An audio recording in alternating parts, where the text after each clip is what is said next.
जी, तो अपनी एनर्जी को एकदम जल्दी-जल्दी 10x कर लो। आज अपने ये जो क्वेश्चन सॉल्व करने वाले हैं, ये पीवाईक्यू है और उसके साथ-साथ ये क्वेश्चन आपकी डे 9 की शीट से है, ठीक है? तो देखते ही पता चल रहा है कि क्वेश्चन तो बहुत लंबा है और प्लस इंटीग्रेशन का है। मोस्ट ऑफ द लोग तो ये देखते ही इस क्वेश्चन को छोड़ देते हैं कि क्वेश्चन बहुत लंबा है और इंटीग्रेशन है, तो डर लगता है इसलिए क्वेश्चन नहीं करेंगे। तो एक चीज का ध्यान रखना है कि हाँ, आपको ये देख के एनालाइज हो रहा है कि क्वेश्चन बहुत टाइम लेने वाला है, लेंथी है, तो इसलिए आप इसको पहले नहीं रखोगे। जब भी आप पेपर सॉल्व कर रहे होते हो तो आप राउंड्स में पेपर सॉल्व करते हो, तो राउंड 1 राउंड 2 में आप इजी मीडियम क्वेश्चंस करते हो, राउंड 3 में आप ऐसे टफर और लेंथी क्वेश्चंस करते हो। तो इस क्वेश्चन को आप राउंड 3 के लिए रखोगे। बट ऐसा नहीं होना चाहिए कि आपको लग रहा है कि ये तो बहुत बड़ा क्वेश्चन है, मुझसे सॉल्व नहीं होगा और आप छोड़ दे रहे हो। ऐसे नहीं करते, क्योंकि आपके +4 है इस क्वेश्चन के बाद। तो इसीलिए अगर आप श्योर हो कि आपसे क्वेश्चन सॉल्व नहीं होगा, तभी क्वेश्चन लीव करना है विथ फुल कॉन्फिडेंस। बट ऐसा भी नहीं करना है कि आप बिना ट्राई करे छोड़ दे रहे हो, क्योंकि ये जो क्वेश्चन है ना बहुत आसानी से बन जाएगा। और अगर आपने ये पेपर में छोड़ा होगा ना, तो आपको बाद में रिग्रेट होगा कि आपने +4 ऐसे ही छोड़ दिए। क्यों बोल रही हूँ मैं ऐसे? क्योंकि ये इंटीग्रेशन का क्वेश्चन है और इसमें भी इंटीग्रेशन में हम जो बेसिक पढ़ते हैं ना, बाय पार्ट्स कैसे यूज करते हैं, वो यूज करके क्वेश्चन सॉल्व होने वाला है बहुत इजीली। तो इसलिए रिग्रेट ना हो, इसलिए हर क्वेश्चन को पीसीएम में जब भी देखते हो, अगर वो लेंदी और बड़ा लग रहा है, एक बार के लिए उसे छोड़ो, राउंड 3 के लिए रखो, बट एक उसको ट्राई जरूर करना है, ठीक है? अब पॉइंट ये आता है कि बाय पार्ट्स में जनरली हम क्या डिस्कस करते हैं कि दो फंक्शन है एफ इंटू जी, और उसमें भी एक फंक्शन इजीली इंटीग्रेबल होता है, एक नहीं होता है, एंड देन अपना फॉर्मूला होता है, राइट? तो जल्दी से रिकॉल कर लिया होगा फॉर्मूला, हम उसको यहाँ यूज करेंगे। तो अब यहाँ पे वो कैसे यूज हो रहा है, वो दिखाने के लिए मैंने क्वेश्चन रखा है, क्योंकि ये जो जिस तरीके से यहाँ यूज हो रहा है ना, वैसे बहुत बार जो डिफरेंशियल इक्वेशन के क्वेश्चन होते हैं ना, उसमें यूज होता है। और उससे होता क्या है कि डिफरेंशियल इक्वेशन में वो जो लंबी कैलकुलेशन होती है ना, उसको बहुत छोटा बना देता है। कैसे, देखते हैं। तो देखो, सबसे पहले क्वेश्चन है कि इंटीग्रल निकालना है मुझे secant square x -2022 divided by sine की पावर 2022 एक्स। तो सबसे पहले तो इस साइन की पावर देख के ऐसे डर लगता है कि ये तो मैं सॉल्व कैसे करूंगी।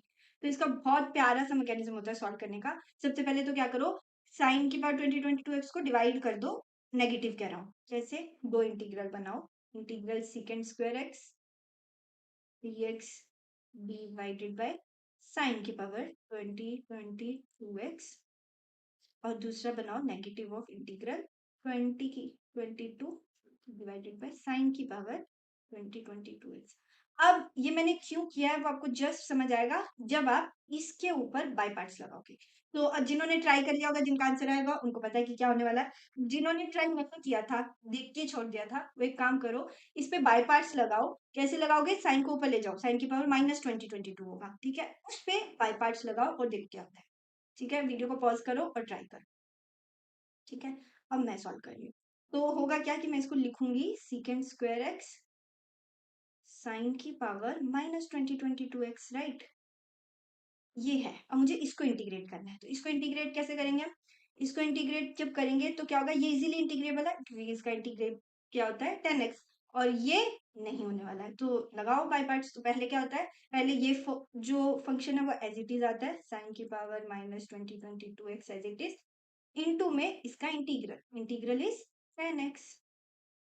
ओके, देन आता है नेगेटिव ऑफ इंटीग्रल ऑफ इसका इंटीग्रल 10x, इनटू में इसका आता है डिफरेंशिएशन। इसका डिफरेंशिएशन अब निकालो, दैट इज -2022 इंटू साइन की power -2023x, and cos x को मत भूल जाना प्लीज, क्योंकि ये बहुत सिली मिस्टेक होती है। हम इंटीग्रेशन सब सही कर रहे होते हैं, बट ये जो फंक्शन वाली हमें पता होती है ना कि कैसे लगेगी, उसमें भूल जाते हैं। तो साइन x का डिफरेंशिएशन cos x होता है, वो नहीं भूलना है, ठीक है? तो अब मैं क्या करूंगी, अब ध्यान से देखो, इस tan x को मैं ब्रेक करके लिखूंगी sin x by cos x। थोड़ा तो ये डाउट हो रहा होगा कि हम ऐसे क्यों कर रहे हैं। एक तो ये कि हमें इंटीग्रेशन में ज्यादा फंक्शंस नहीं रखने हैं, इसलिए क्योंकि यहाँ साइन दिख रहा है और मुझे पता है कि 10 में कॉस आएगा वो कैंसिल हो जाएगा, इसलिए कर। और यहाँ साइन में यहाँ +1 है, ये -2023 है, तो इसको भी अगर आप लगाओगे तो ये क्या हो जाएगा, यहाँ पे 2022 हो जाएगा, ठीक है? 2022x। अब ध्यान से देखना, ये माइनस माइनस हो रहा है प्लस, ठीक है? तो मैं ये नेगेटिव यहाँ से हटा दे रही हूँ। क्या ये टर्म आपको कहीं दिख रही है?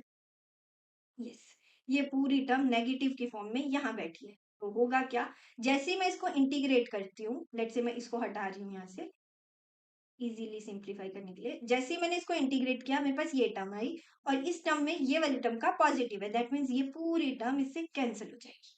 तो मेरे पास बहुत सिंपली आंसर आ गया। इस बड़ी सारी जो लग रही थी इसका इंटीग्रल का आंसर बहुत सिंपल है, ये दैट इज हमारा ये आई एक्स था, राइट। तो ये तो बाय पार्ट्स का मेजर यूज जनरली तब होता है जब आपके पास बहुत लंबा फंक्शन हो और आपको समझ नहीं आ रहा होता है ना कि ये फंक्शन तो इंटीग्रेट ही नहीं हो सकता है। जैसे यहाँ पे साइन की पावर -22 एक्स होता है, राइट। तो आपको कंफ्यूज हो गया कि इसको तो इंटीग्रेट करना ही नहीं आता मुझे। तब अगर आपको यहाँ दिख रहा है, आपने ट्राई किया, बाय पार्ट्स लगाया, तो जो सेकंड फंक्शन था वो डायरेक्टली कट हो गया। यही होता है, ये बाय पार्ट की बहुत प्यारी क्वालिटी है कि जो लंबी कैलकुलेशन जा रही होती है ना, उसमें बहुत ऐसे गंदा सा कोई फंक्शन होगा ना, तो आप उसके पहले जो भी फंक्शन है उसमें बाय पार्ट लगाओगे वो कैंसिल हो जाता है और वो जैसे ही कैंसिल होता है आपके पास बहुत प्यारा सा फंक्शन आ जाता है। तो यहाँ से क्या हो रहा है, जो मेरा आई एक्स आ रहा है वो आ रहा है 10x बाय साइन की पावर 22x। और इसमें भी अगर आपको वेरीफाई करना है कि मैंने सही किया है कि नहीं, तो हमें ना ऊपर आई पाई बाय 4 की वैल्यू दी हुई है, दैट इज 2 की पावर 1011। यहाँ वैल्यू पुट करोगे सेम आ रही है, तो ये वेरीफाई करें कि यस, क्योंकि बहुत सारे डाउट होता है ना कि मैंने सही सॉल्व किया है कि नहीं, तो वो हट जाएगा। तो अभी मैंने ये निकाल दिया आई एक्स, क्या थोड़ी सी मेहनत लगेगी पाई बाय 3 पाई बाय 6 की वैल्यूज निकाल के चेक करने में कि कौन सा ऑप्शन है। ये होमवर्क है। अभी जस्ट वीडियो खत्म होते ही सबसे पहला काम क्या करना है, वैल्यूज पुट करनी है, आंसर निकालना है और कमेंट सेक्शन में बता के जाना है। ठीक है। अब इस क्वेश्चन को लेने का मेजर पर्पज ये था कि ये बाय पार्ट की क्वालिटी को लिख के रखो और ध्यान में रखना, जब जब इंटीग्रेशन में ऐसा लगता है ना समझ ही नहीं आ रहा क्या हो रहा है क्या, तो बाय पार्ट बहुत काम आता है और वो इस तरीके से बहुत बार यूज हो रहा होता है। तो इसलिए याद रखना है कि बाय पार्ट ऐसे यूज हो सकता है कि जब बाय पार्ट लगाओगे तो आपके पास दो वो टर्म्स आती है, तो उसमें जो दूसरी टर्म होती है वो बहुत बार कैंसिल आउट हो रही होती है, तो इसका यूज बहुत अच्छा होता है। दूसरा, क्वेश्चन सिलेक्शन बहुत इंपॉर्टेंट है। दिख के लग रहा है कि क्वेश्चन बहुत लंबा जाएगा, लेंदी जाएगा, एक बार के लिए छोड़ दो, बट ऐसा मत करना कि कंप्लीटली छोड़ दो। अब इसमें दिख रहा है कि देखने में तो बहुत टफ लग रहा था, बट आंसर कितना सिंपल आया, जो फंक्शन मैंने निकाला वो इतना इजी है, तो इस चीज के लिए तुम +4 नहीं छोड़ सकते ना। इसलिए क्वेश्चन को राउंड 3 के लिए रखोगे, बट एक ट्राई जरूर करना है, बस लंबा लग रहा है ये सोच के छोड़ नहीं देना है। ओके, आज के लिए चलते हैं, take care, bye bye, all the best.